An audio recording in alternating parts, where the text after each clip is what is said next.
আসসালামু আলাইকুম। আজকে আমরা আলোচনা করব সংক্রামক রোগ এই টপিকটা থেকে। এই টপিকটা অনেক গুরুত্বপূর্ণ। প্রত্যেক বছর ভর্তি পরীক্ষায় কিন্তু এই টপিকটা থেকে প্রশ্ন এসে থাকে। প্রথম প্রশ্ন, সংক্রামক ব্যাধি কোনটি? ক এইডস, খ উচ্চ রক্তচাপ, গ ডায়াবেটিক্স, ঘ রেনাল ফেলিওর। আমাদের একের রাইট অ্যান্সার হচ্ছে এইডস। 2 নম্বর প্রশ্ন, নিচের কোনটি সংক্রামক ব্যাধি? ক ডায়াবেটিক্স, খ উচ্চ রক্তচাপ, গ হাঁপানি, ঘ হচ্ছে যক্ষ্মা। আমাদের রাইট অ্যান্সার যক্ষ্মা। সংক্রামক ব্যাধি বলতে বোঝানো হয় যেই রোগগুলো বা যে জীবাণুগুলো একজনের থেকে অন্যজনের কাছে পৌঁছায় বা একজনের থেকে অন্যজনকে আক্রমণ করে, এগুলো কি বলা হয় হচ্ছে সংক্রামক রোগ। তো যক্ষ্মা কিন্তু একটা সংক্রামক রোগ। যক্ষ্মা রোগীর কাছে যেতে হলে অবশ্যই আমাদের মাস্ক পরিধান করে যেতে হবে, অন্যথায় তাদের যে হাসি এবং কাশি হবে সেটার মাধ্যমে কিন্তু যারা ভালো আছে তাদের কিন্তু এটা আক্রমণ করে ফেলবে। তো এই জন্যই সংক্রামক ব্যাধি বলতে বোঝানো হয় যে রোগগুলো বা যে জীবাণুগুলো একজনের থেকে অন্যজনের কাছে পৌঁছায়। 3 নাম্বার, অসংক্রামক ব্যাধি কোনটি? অসংক্রামক ব্যাধি বলতে বোঝানো হয় যেই সমস্ত রোগ জীবাণু একজনের থেকে অন্যজনের কাছে যায় না, মানে কোনো মাধ্যম হিসেবে যায় না, ঠিক আছে, সেটাকেই বলে হচ্ছে অসংক্রামক ব্যাধি। ক নাম্বার যক্ষ্মা, খ নাম্বার নিউমোনিয়া, গ উচ্চ রক্তচাপ, ঘ আমাশয়। এটার রাইট অ্যান্সার হচ্ছে উচ্চ রক্তচাপ। উচ্চ রক্তচাপ একটি বংশগত রোগ। যদি বংশের কারো উচ্চ রক্তচাপ অথবা বা হচ্ছে যেটাকে আমরা বলি হাই ব্লাড প্রেশার এটা থাকে, তাহলে তার পরবর্তী যেই জেনারেশনগুলো আসবে তাদের কিন্তু উচ্চ রক্তচাপ হবার সম্ভাবনা অনেক অনেক বেশি থাকবে। 4 নাম্বার, কোনটি চিকুনগুনিয়া রোগের জীবাণু বহনকারী মশা? ক নাম্বার হচ্ছে অ্যানোফিলিস, খ নাম্বার এডিস, গ কিউলেস, ঘ সিসি। এর রাইট অ্যান্সার হচ্ছে এডিস। 5 নাম্বার, যেসব অণুজীব রোগ সৃষ্টি করে তাদেরকে বলা হয় হচ্ছে যে প্যাথোজেনিক।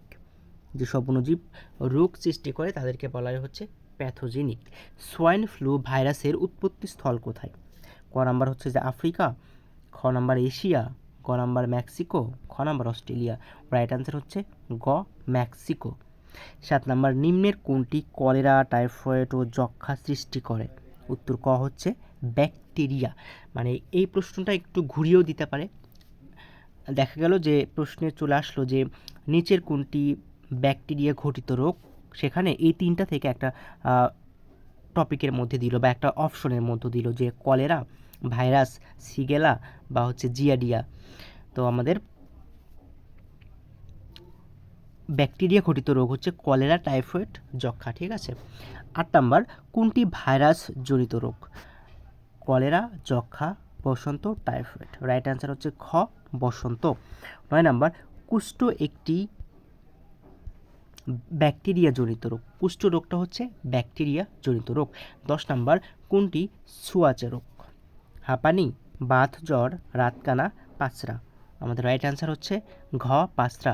নিচের কোনটি যকৃতের রোগ? যকৃত বলতে হচ্ছে যে আমাদের হ্যাপাটাইটিস আমরা মেডিকেলের ভাষায় বলে থাকি, বাংলাতে আমরা হচ্ছে যে কলিজা বলি। তো যকৃতের রোগ হচ্ছে জন্ডিস, ঠিক আছে।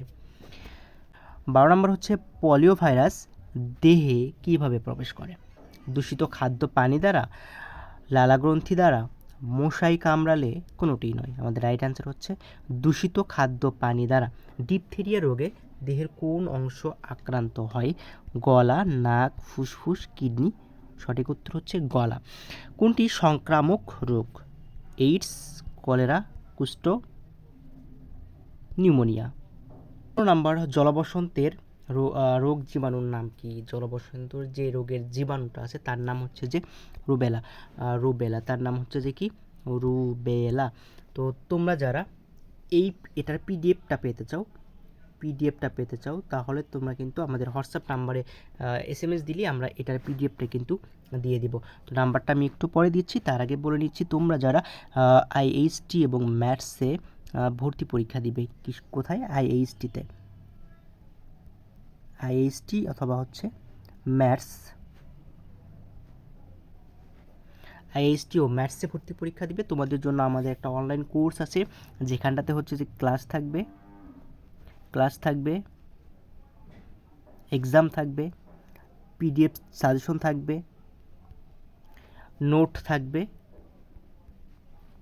তো সব কিছু মিলাই কিন্তু একটা পরিপূর্ণ প্রস্তুতি তোমরা নিতে পারবে, যেটার ফি মাত্র হচ্ছে যে 500 টাকা, ফি মাত্র 500 টাকা।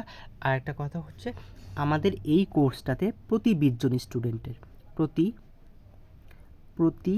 20 জনের মধ্যে 17 জন গভর্নমেন্টে চান্স পাবে। অর্থাৎ প্রতি 20 জন স্টুডেন্টের মধ্যে অন্তত 17 জন স্টুডেন্ট গভর্নমেন্টে চান্স পাবে। ঠিক আছে, তো এই কোর্সটা একদমই ইউনিকভাবে আমরা তৈরি করেছি অনলাইনে। আমাদের এখানে ক্লাস থাকবে, পরীক্ষা থাকবে, পিডিএফ থাকবে, নোট থাকবে। তার পাশাপাশি তোমাদের যাতে প্রস্তুতিটা খুব ভালোভাবে হয় সেই জন্য কিন্তু আমরা বাড়ির কাজও দিয়ে থাকি। তো তোমরা যারা ভর্তি হতে চাও তারা কিন্তু আমাদের সাথে যোগাযোগ করতে পারো। আর এই পিডিএফটা যাদের লাগবে তারা কিন্তু আমাদের হোয়াটসঅ্যাপে যোগাযোগ করতে পারো। তোমরা কোথায় যোগাযোগ করবে? হোয়াটসঅ্যাপে। ভর্তির জন্য তোমরা হোয়াটসঅ্যাপে এই নাম্বারটাতে যোগাযোগ করতে পারো। নাম্বারটা হচ্ছে 01320536815। নাম্বারটা আমি আবারও বলছি, যেহেতু এটা স্ক্রিনে লেখার জন্য লেখাটা একটু হচ্ছে যে অন্যরকম হয়ে যায়। তোমরা যারা এই পিডিএফটা নেবে তারা হচ্ছে আমাদের এই নাম্বারে হোয়াটসঅ্যাপে SMS করতে পারো 01320536815। সেই সাথে তোমরা যারা ভর্তি হতে চাও আমাদের কোর্সে তারাও কিন্তু এই নাম্বারটাতে যোগাযোগ করতে পারো।